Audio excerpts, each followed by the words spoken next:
y saca una botella de tequila. O sea, llevábamos una temporada en Afganistán, habíamos ido al tingo al tango, saca una botella de tequila. A mí no me tocan esas épocas de cerrazón total, que cuentan, ¿no? Que tenías que hablar a los pinos para preguntar si podías decir esta nota, ¿no? Eso ya no me toca. Si dominas la radio, dominas la televisión. Pero si dominas la televisión, no necesariamente dominas la radio. Y pues claro, pues cualquiera se siente ya con el privilegio de poder atacar, insultar, levantar, golpear, secuestrar o asesinar a un periodista, pues porque desde la máxima tribuna del país no se protege la libertad de expresión.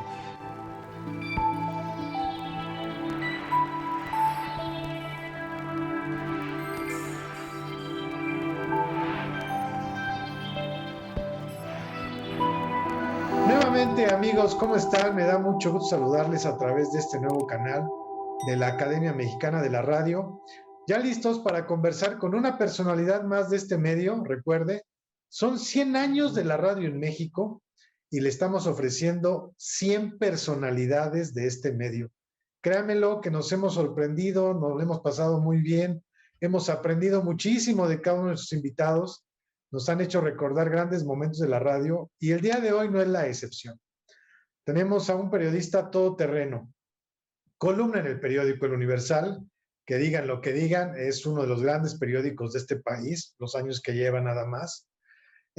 Comenzó en la radio, por supuesto, televisión también, y bueno, va a platicar muchísimo de este medio que nunca ha dejado de hacerlo, desde que llegó a los medios de comunicación, ahí ha estado y sigue presente, vigente, con muy buenos comentarios, muy polémico, eso es lo importante de un periodista que no es polémico, pues que se dedique a otra cosa, ¿verdad? ¿A quién tenemos ya con nosotros y le agradecemos mucho que se haya conectado?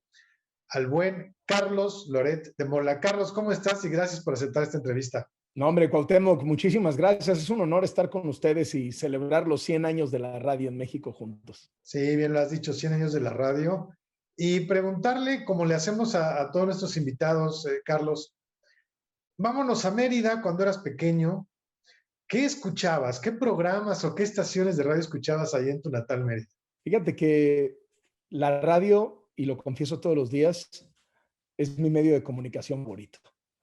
De todo lo que he trabajado en periódico, en televisión y desde luego en internet y demás, la seducción que ofrece la radio, la cercanía que ofrece la radio, la intimidad permanente, esa sensación de desnudez, de sinceridad que uno tiene frente al público, me parece que no se compara con ningún otro medio de comunicación.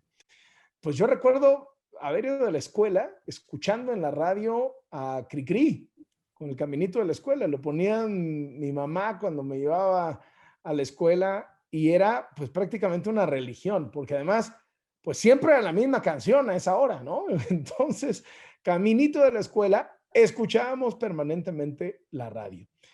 Y otro digamos, de los episodios muy cercanos de mi niñez en la radio, mi abuelo tenía un comentario político, el periodista también, en la radio veracruzana. Yo no sé en qué estación, ni mucho menos, pero yo era muy cercano a mi abuelo, éramos muy cercanos. Yo un niño, pues él desgraciadamente lo mataron cuando yo tenía 10 años de edad. Entonces imagínate que este es uno de mis primeros recuerdos.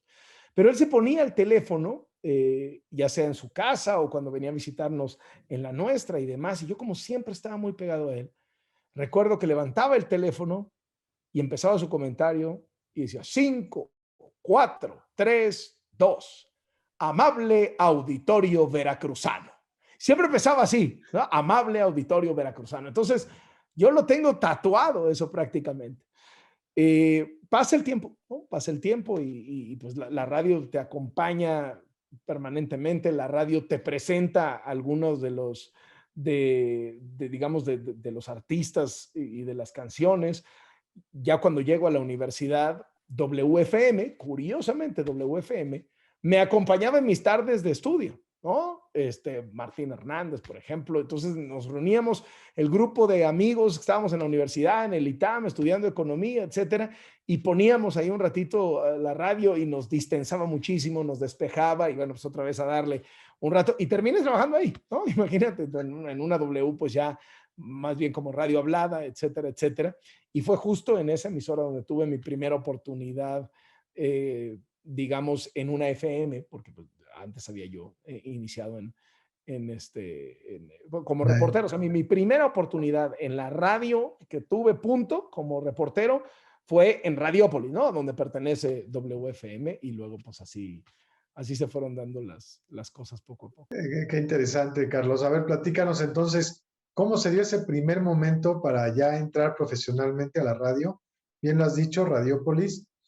¿Con quién platicaste? ¿Quién te abrió esa puerta que todo muchacho joven quiere entrar? A mí el que me dio mi primera oportunidad, y yo le voy a estar eternamente agradecido, fue Ricardo Rocha. Ricardo Rocha en ese momento no solamente dirigía Radiópolis, que era en ese instante parte de Televisa Radio, sino que además era el conductor del noticiario matutino de Radiópolis.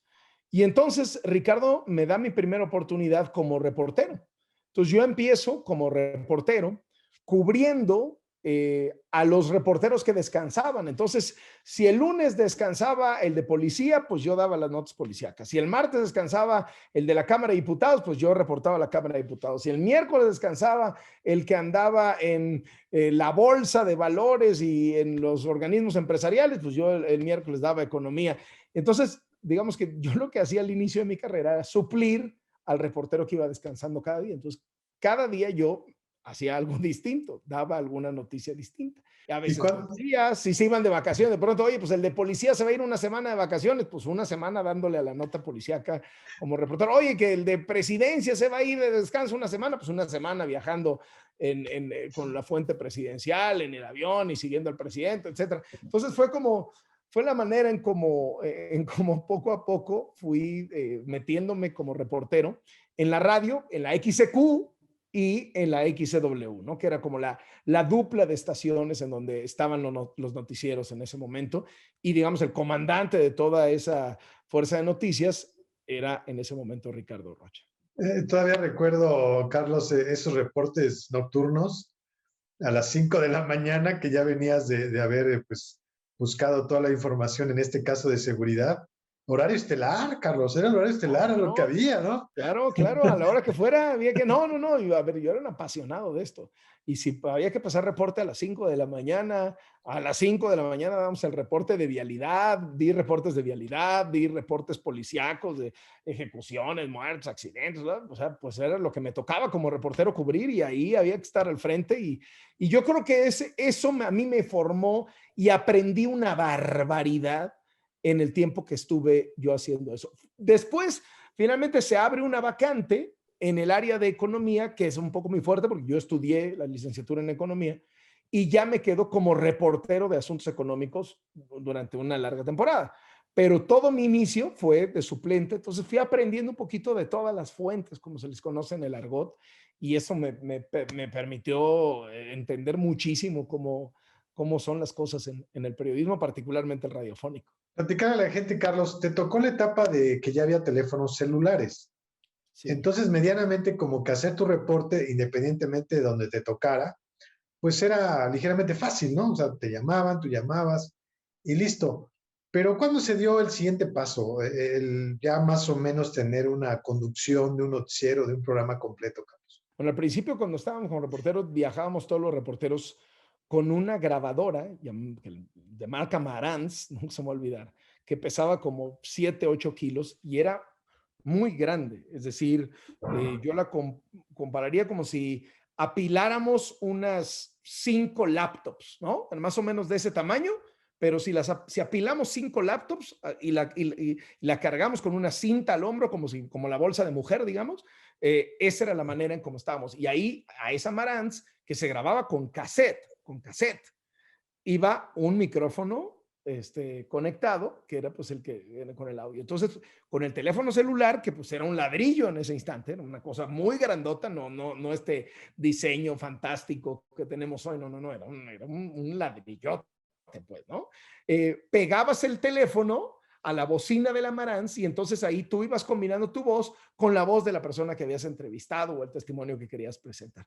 Entonces yo empiezo a dar a conocer un poquito como reportero y se me van dando las oportunidades, Ricardo me va dando las oportunidades, Ricardo Rocha, de ser conductor suplente, ¿no? Cuando los fines de semana, luego conductor de los fines de semana, termino siendo suplente de él durante mucho tiempo, cuando él se iba ya era yo su suplente, pues lo cual me daba una visibilidad mayor.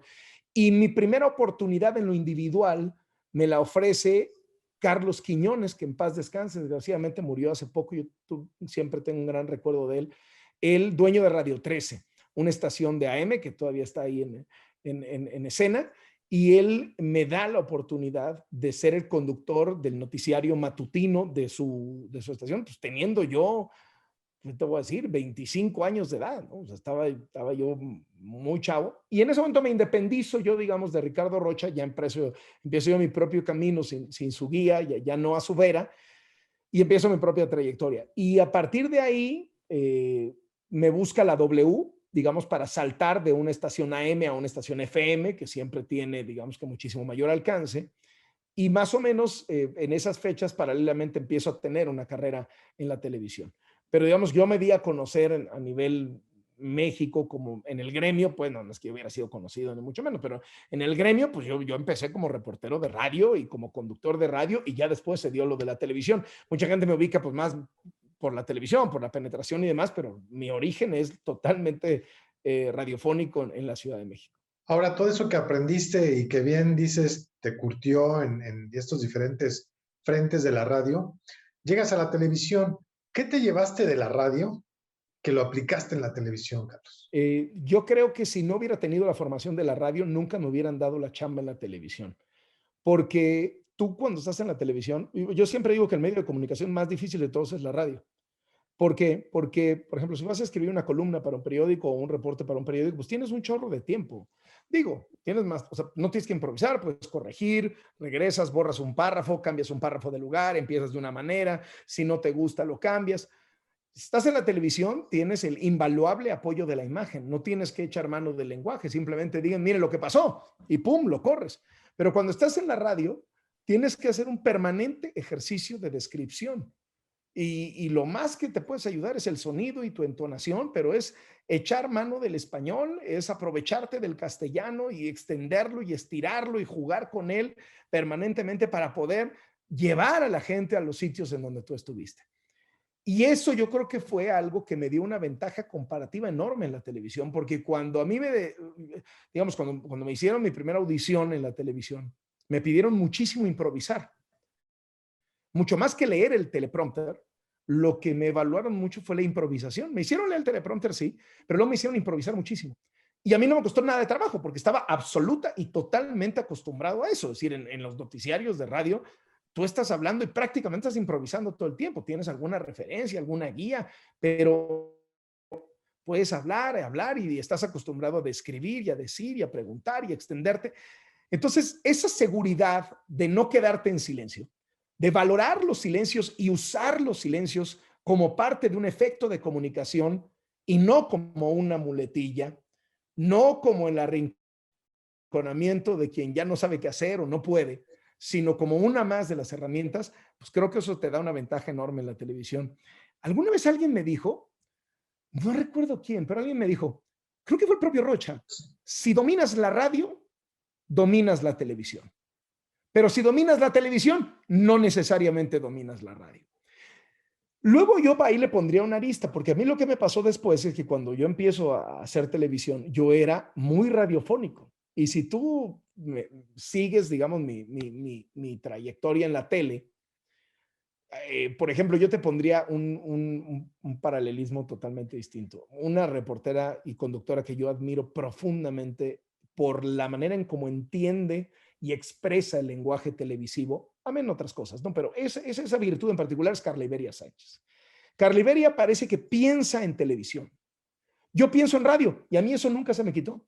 Entonces, si a Carla y a mí nos mandas a cubrir exactamente la misma nota parados en el mismo lugar, Carla te la va a dar para televisión y yo te la voy a dar para radio. Es decir, yo voy a usar muchísimas más palabras y voy a privilegiar la descripción y la voz y demás, y Carla va a privilegiar muchísimo la imagen. Y a mí eso siempre me pareció admirable y le traté de aprender muchísimo para transitar de la radio a la televisión y poder manejar los dos lenguajes. Ella lo hace con una maestría excepcional. Y yo siempre como que me veo ese defecto, ¿no? Cuando estoy haciendo televisión, soy muy radiofónico porque pues esa es mi formación. Y no sé, pienso, el noticiero que hice en la recta final de mi trayectoria en Televisa, el programa Despierta, era un programa súper radiofónico. O sea, tú prácticamente lo ponías poner en la radio y no sabías que era televisión, porque todo estaba descrito, todo estaba hablado, todo estaba explicado, eran entrevistas, etcétera, etcétera. Entonces, pues, nunca se me quitó esa formación radiofónica. No, y lo has dicho muy bien, nos has dado una muy buena clase de medios de comunicación, efectivamente, esta cuestión de la descripción, el uso del lenguaje, te lo da la radio, la improvisación sobre todo, ¿eh? Sí, sí, Es sí, el no sentirte fundamental en nervioso ello. frente a, ¿no? O sea, Sí, si te dicen, ponte a narrar ahorita aquí, no está pasando nada, puedes hacerlo, puedes narrar y empiezas a hablar de los sí. colores, de los aromas, de las sensaciones y pasa, o sea, la radio te da esa formación de sentirte muy seguro a la hora de hablar y eso es invaluable, es maravilloso. Y Y en nunca medio dejé de de, hacer radio, nunca jamás dejé de hacer radio hasta el día de hoy, sí, hasta no, hace un no, rato, ¿no? sí, hace un rato estabas en radio. En medio de todo este manejo de medios, Carlos, de repente, ¿qué sentiste cuando tu jefe te dice, vas a ir a la cobertura de una cuestión o de una situación bélica? Yo creo que ese, no sé si es el sueño de todos los periodistas o reporteros. ¿Cómo te sentiste tú en ese No, momento? era mi sueño, era como que me decían, pues ya estás preparado ahora sí para graduarte, ¿no? Eh, digamos, yo siempre digo que tiene esta enorme contradicción la profesión del periodista, porque mientras estás narrando quizá los peores horrores, pues estás haciendo tu mejor trabajo como periodista. Y eso, pues obviamente, en momentos de conflicto político, en momentos de desastres naturales, en momentos de guerras particularmente, es cierto, en donde, pues mientras estás rodeado de muerte, de destrucción, de miedo, de sangre, pues estás quizá narrando tus mejores notas y escribiendo tus mejores notas. Y eso, pues la verdad es que es invaluable. A mí la primera oportunidad que me dieron justo hace 20 años, cuando fue la guerra de Afganistán, me marcó para siempre y pude transmitir tanto para radio como para televisión en la guerra de Afganistán y aprendí una barbaridad. Fue una experiencia majestuosa, majestuosa para mí. Y pues claro, con esta dicotomía de que estás presenciando horrores, o sea, estás presenciando bombardeos, estás presenciando muertes, separaciones familiares, abusos infantiles, niños que quedan mutilados, padres que pierden a sus hijos, hijos que pierden a sus padres, madres que se quedan solas.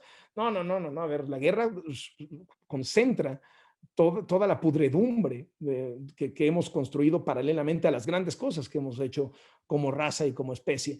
Y me parece que narrarlas pues te pone en un sitio de privilegio y sientes que estás cumpliendo un poco con esta tarea para la que tienes la vocación, ¿no? Sí, caray, esto no es tan fácil, ¿no? Además, tú bien dices describir lo malo que está pasando, pero también te juegas la vida, Carlos. Yo Sí. creo que escuchas los disparos muy cerca y no son precisamente de bienvenida, o sea, son disparos Sí, reales que no, te no, puede no, tocar sí, alguno. no, no, no son 21 salvas de honor, ¿no? No, sí, claro. Y No, no, ante eso no, no, también no. tienes Sí, escuchas que, los sí, balazos y pasas mucho miedo, ¿eh? Yo, o sea, y yo creo que el miedo, y eso lo terminas aprendiendo y aplicando para otras cosas de la vida, la clave es la administración del miedo. No puedes tener tanto miedo como para no hacer tu trabajo como periodista, pero no puedes tener tan poquito miedo como para perderle el respeto a la realidad, porque entonces te mata, ¿no? Entonces, esa administración del miedo, ese moverte, ese no dejar de sentirlo porque te guía, porque te ayuda, porque te mantiene alerta, pero no dejarte conquistar por el miedo al grado de ser inútil, inmóvil, incapaz de cumplir con tu trabajo. Esa administración del miedo me parece pues lo que termina siendo la maestría, si se permite, ¿no? En términos de un conflicto armado. Y eso opera para otros momentos, ¿eh? O sea, no solamente aplica para las guerras, pero sí, sí, sí, pasas un miedo espantoso, espantoso, espantoso. Ahora, a ver si nos compartes una anécdota de esos momentos, Carlos. Y bien lo has dicho, ¿eh? No necesariamente tienes que ir hasta Afganistán para tener una Sí, situación terrible como esa, pero no, platícanos no, alguna una, anécdota. una anécdota que recuerdo muy bien, uno de mis grandes compañeros de guerra fue Jorgito Pliego. Jorge Pliego, un camarógrafo excepcional y que desgraciadamente falleció hace algunos años y yo lo recuerdo con un enorme cariño, un hombre muy valiente porque pues, jugaba la misma, corría los mismos riesgos pero con los 20 kilos de la cámara encima. Entonces a la hora de decir tirarte al piso, a la hora de decir correr, a la hora de decir, pues él traía 20 kilos encima que era la cámara. Entonces me acuerdo que en una ocasión estábamos en Afganistán y después de hacer un recorrido por la universidad donde aparentemente habían estudiado los que secuestraron los aviones que se impactaron contra las Torres Gemelas, nos habían llevado hasta un sitio en donde se supone fabricaban anthrax y nos habían dicho los afganos que estaban ahí que el polvito blanco que habíamos visto era anthrax. Entonces nosotros entramos en pánico, en horror de decir, pues que el anthrax, si lo respiras, te mata. O sea, había un anthrax que si lo respirabas te mataba, había otro que lo comías y otro que lo tocabas. Pero pues, ¿cómo saber cuál era? Habíamos estado expuestos al anthrax, según nos explicaron. Y entonces empezamos, Jorge, su asistente, Raúl Guzmán y tu servidor, que éramos los tres que estábamos juntos en Afganistán, a experimentar los síntomas del anthrax y a entrar en un pánico espantoso de decir, nos estamos muriendo psicológicamente. Y entonces llegamos al refugio donde nos estábamos hospedando. Obviamente, pues te imaginas que en Afganistán no es como que hubiera así una industria hotelera bollante, ¿no? Entonces, pues te quedabas donde te abrían la puerta y les pagabas una lana a la gente para que te rentara un cuarto, cosas así. Entonces llegamos al lugar y en eso Jorgito Pliego, esa era mi primera guerra, pero era la segunda de Jorge porque él había estado en el conflicto de Yugoslavia. Jorgito Pliego redrojea entre su maleta y saca una botella de tequila. O sea, llevábamos una temporada en Afganistán, habíamos ido al tingo al tango, saca una botella de tequila. Pero no solamente eso, saca un Discman, estás hablando de 2001, no había iPod y estas cosas, saca un Discman con sus bocinas y pone aquella de no hay nada más difícil que vivir sin ti. Inaugurando oficialmente la primera cantina mexicana en Afganistán. Y por supuesto, el día siguiente, pues ya no teníamos síntomas ni de absolutamente nada. Me dio ganas de escribir a la Organización Mundial de la Salud para reportar que el tequila curaba el anthrax, pero me parecía que no teníamos una muestra lo suficientemente robusta. Entonces, es también combatir con la guerra psicológica. Obviamente pasamos muchos peligros físicos, veces que nos dispararon, veces que nos persiguieron. Una vez en Haití a mí me agarraron a machetazos. O sea, hay muchos peligros físicos, pero a mí o sea, esta parte de tener la psicosis y llegar y que Jorgito Pliego tuviera una botella de tequila y al Buki, me parece que es la anécdota incomparable de mi vida como periodista. Qué momentos en medio de toda esta situación, realmente para recordar. Y luego al día siguiente, pues reportear, ¿no? O sea, hacer enlace en televisión. No, claro, pues en el estado que estés, pero hay que salir a chambear, ¿no? O sea, como sea, ¿no? Como sea, salir a reportear y a reportear la guerra, ¿no? Se estaban matando afuera de donde estábamos nosotros, ¿no? Pues sí, parte del trabajo, parte del oficio. En todo este tiempo que llevas de reportero, Carlos, y sobre todo en la parte de radiofónica, ¿tú has sentido algún cambio en la percepción del público? O sea, ¿es más exigente, menos exigente? No sé, o a lo mejor o a lo mejor tienes más contacto con ellos. ¿Cómo has sentido este cambio del público, si es que ha habido? Yo creo que ha habido un cambio muy importante. Y déjame te destaco dos cosas. La primera es las redes sociales, que yo no creo que vinieron a sustituir a nada, ni a reemplazar a nada, sino a convertirse en una herramienta maravillosa. Yo estoy viendo mis redes sociales durante mi programa de radio de todos los días en W, a la 1 de la tarde, prendo y estoy viendo mi Twitter, y estoy viendo Instagram, estoy viendo Facebook, y a veces la gente me está comentando las cosas, y está el duende ahí que imita al observador y te mueres de la risa, y también lo está comentando, y etcétera, etcétera. Y a mí esa retroalimentación, esa sugerencia de temas y demás me sirve muchísimo. Y eso sí me parece un cambio estructural. Es decir, antes te hablaban por teléfono, ahorita en tiempo real te están comentando las cosas y las estás recibiendo, viendo y hasta contestando e interactuando. Y el segundo cambio estructural es que conforme hemos avanzado hacia una sociedad más convencida del valor de la democracia, nos hemos encontrado, particularmente quienes ejercemos la crítica, un músculo social mucho más resistente frente a los embates de censura. Es decir, si antes el periodista censurado no tenía herramientas para defenderse y no le quedaba de otra, más que jugarse la vida o callar, o entregar la vida o la libertad y callar. Hoy por hoy tienes un músculo social que te permite resistir, así que hacerle fuercitas a esa presión gubernamental o del crimen organizado, de quien sea. Si hay una sociedad que respalda a sus periodistas, que ha encontrado valor en la denuncia periodística y que quiere que la libertad de expresión permanezca y se ejerza en plenitud para conocer la verdad y para llamar a cuentas al poder público, sea del partido que sea.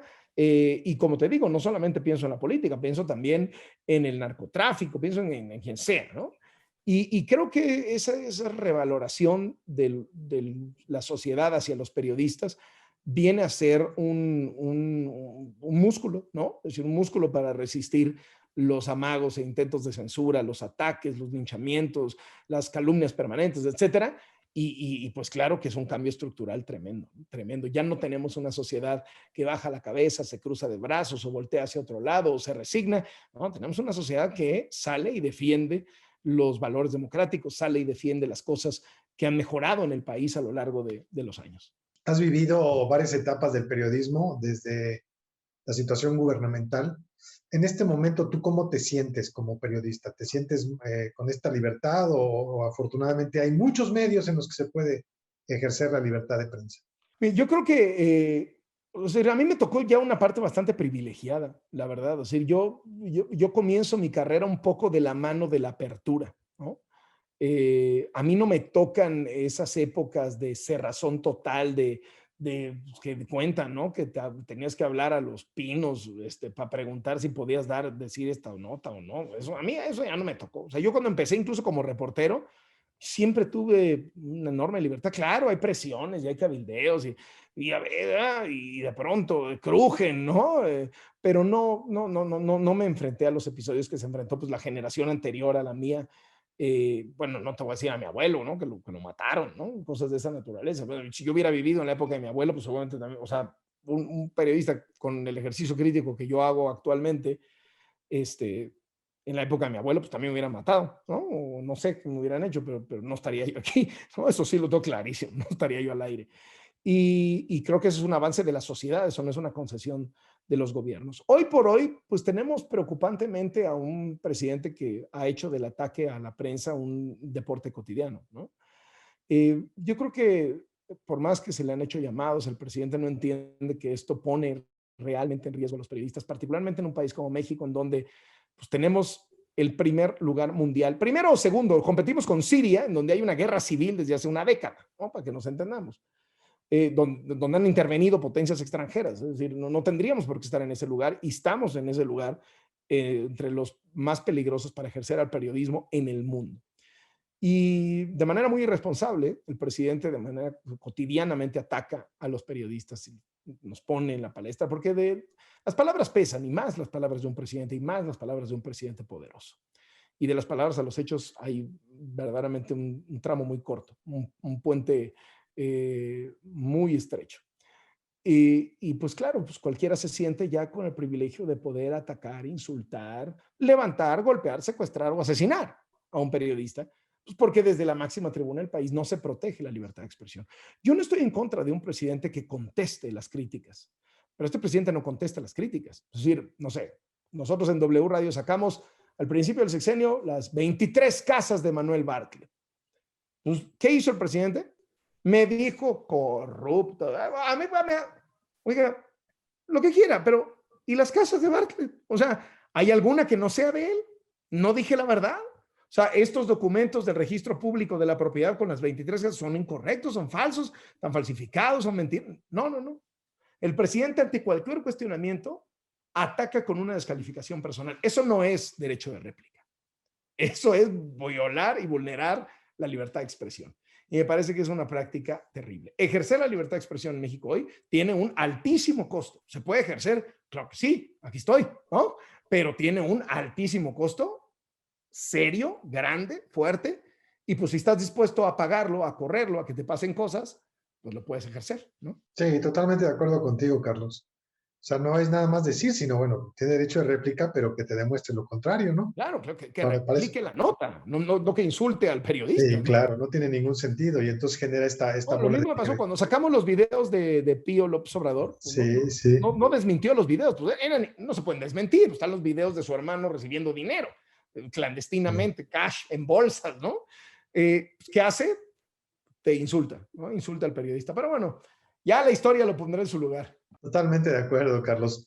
Ahora, para los jóvenes, las nuevas generaciones de periodistas que vienen con mucha fuerza y además con toda esta herramienta tecnológica que bien has mencionado, ¿qué les recomendarías? ¿Qué les dirías desde tu trinchera como periodista ya pues, con una gran trayectoria y sobre todo con todos estos... para mí un periodista es eso, que tiene que sacar lo que nadie saca, ¿no? Y tú lo has hecho muy bien, Carlos. No, muchas gracias. Mira, yo creo que hay dos cosas que a mí me funcionaron, ¿no? Y que pues, yo no sé si le pueden funcionar a alguien más, pero ¿qué me funcionó a mí? Y esas no cambian con la evolución tecnológica y no cambian con el paso del tiempo. Lo primero es estar muy bien informado. Es decir, pues al principio no vas a tener contactos ni fuentes, pero revisa los periódicos, escucha la radio, ve la televisión, checa Twitter, checa Instagram, Facebook. O sea, estate informado de lo que está pasando, fórmate una opinión, entérate de los acontecimientos, eh, entérate de dónde estás parado. Porque si un día se te cruza Gatel, digamos, en un restaurante, pues que sepas qué preguntarle y a lo mejor sacas la nota del año, ¿no? La declaración del año.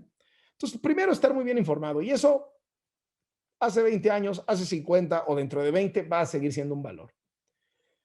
Y la segunda cosa que a mí me sirvió muchísimo, a veces sales de la escuela y sientes que automáticamente pues, te mereces el lugar más privilegiado del periodismo nacional, ¿no? O sea, quieres estar en las sillas estelares de los medios de comunicación. Y es normal y está muy bien tener esa ambición y demás, pero hay que agarrar la primera oportunidad que está al alcance. Particularmente ahora que las condiciones económicas están complicadas. A mí que me funcionó, tocar la puerta y cuando me la abrieron sin pagarme.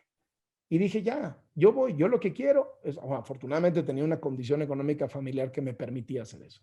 Pero si está en tus posibilidades meterte como practicante, sin cobrar, a un medio de comunicación, métete al gremio, forma parte del gremio, porque una vez ahí vas a aprender, pero también vas a poder demostrar.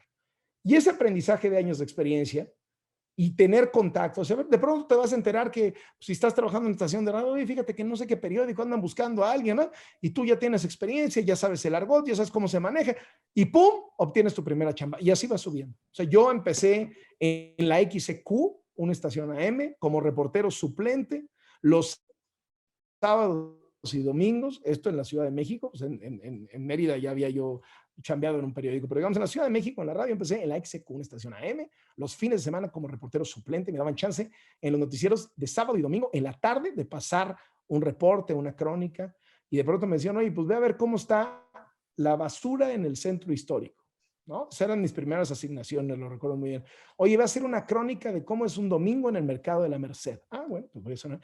Agarra lo que haya, y te vas metiendo, vas demostrando y luego pues ya van a venir las cosas más grandes, ¿no? Y luego pues ya llegará que te paguen y te paguen, si te va bien, pues luego ya un sueldo de conductor mejor que el de reportero y así vas creciendo, ¿no? Esas cosas me funcionan a mí, yo no sé si le funcionaría a alguien más, pero a mí sí me funcionaron. No, sí, es un buen consejo, Carlos, porque, pues que ya sabes, cada cabeza es un mundo, cada historia va a ser muy diferente. Sí, Pero sí sí, sí. tener estos pequeños consejos siempre van a servir. Y así a grandes rasgos, Carlos, ¿qué te da la radio? ¿Qué te deja la radio? ¿Qué es la radio para ti? A mí me hace profundamente feliz. Son de mis horas favoritas del día. O sea, yo cuando abro el micrófono, cuando enciendo el micrófono, incluso a distancia ahora con la pandemia, y estoy en contacto con mis compañeros de programa, con el Duende, con Arely Paz, con mi productora, que es Iván Martínez, con Ulises Guzmán, que es el coordinador, con mis comentaristas, ¿no? Con Valeria Moy, con Alberto Lati. Yo soy muy feliz. Yo me la paso muy, muy bien. Me encanta, me divierte, me llena profundamente y me exige mucho como periodista. A mí lo que me gusta de la radio es que es el medio de comunicación que más te exige, que te exige estar más fino, que te sí que estar más concentrado, estar a tono, no puedes estar distraído, no tienes tantas herramientas como para descansar, no tienes el tiempo que te puede dar una publicación escrita, o no tienes el apoyo de la imagen que te puede dar un programa de televisión. Y eso a mí, ese reto permanente que tienes que estar concentrado, ¡puf!, a mí me fascina. A mí, por eso, y aparte lo digo, una vez lo dije en una entrevista, y agarraron ese fragmento en W y lo pusieron como la cortinilla de entrada de mi programa. Entonces, si tú prendes mi programa puntual, lo primero que escuchas es mi voz diciendo: la radio es mi medio de comunicación favorito. Y eso es verdad, eso no ha cambiado. Carlos, para que la gente conozca más de tu trabajo, para que pueda seguirte, redes sociales, dónde te lee, dónde te escucha, dónde te ve, por favor. Gracias. Mira, yo escribo todos los días una columna del periódico El Universal, una vez cada quincena en el Washington Post. Estoy de lunes a viernes en W Radio de 1 a 3 de la tarde, y tengo un programa en la plataforma Latinus. En YouTube la pueden seguir, Latinus, a la página latinus.us. Mi programa Latinus es los jueves en la noche, los jueves a las 8 de la noche, y además tengo un programa con mi hermano Grosso una vez a la quincena, que sale los miércoles cada 15 días, ¿no? Entonces, ahí es donde estoy. Mis redes sociales: en Twitter, @CarlosLoret, en Instagram, Carlos Loret, y en Facebook, Loret Carlos. No hay pierde, no está tan complicado. Carlos, ¿con qué te quedas de esta entrevista, Carlos? La verdad es que el recuerdo de mis inicios como reportero en la radio no es algo, pues, que te venga a la mente frecuentemente, ¿no? Pues está ahí en el baúl de los mejores recuerdos, pero pues no es algo de lo que hables cotidianamente y demás. Y para mí fue maravilloso. Incluso tengo algunos compañeros y amigos que datan de esa época de haber iniciado como reporteros juntos, y haber estado ahí, haber vuelto a pisar ese suelo, volver a sentir en el hombro el peso de la grabadora Marantz, y lo cansado del antebrazo por estirar el micrófono para que se escuche la voz del funcionario en medio de un chacaleo afuera de algún edificio público. Pues la verdad es que esos momentos te marcan para toda la vida. Carlos, muchísimas gracias por aceptar esta entrevista. Ya formas parte de las 100 personalidades de la radio en México que han dejado huella y van a seguir dejando mucha huella en este medio que es sensacional y que, como lo has dicho tú bien, pues es encantador, ¿no? O sea, debes de tener las cualidades y todo para poder estar frente a un micrófono. Te lo apreciamos mucho. La Academia Mexicana de la Radio es tu casa, y esperemos encontrarnos alguna otra ocasión, y qué bueno que nos compartiste estos momentos tan, pero tan interesantes de la radio que tú has vivido en este país, en México, Carlos. Gracias a ti, gracias a la Academia por convocarme y por considerarme dentro de estos 100, habiendo tantos. Gracias de verdad y un abrazo.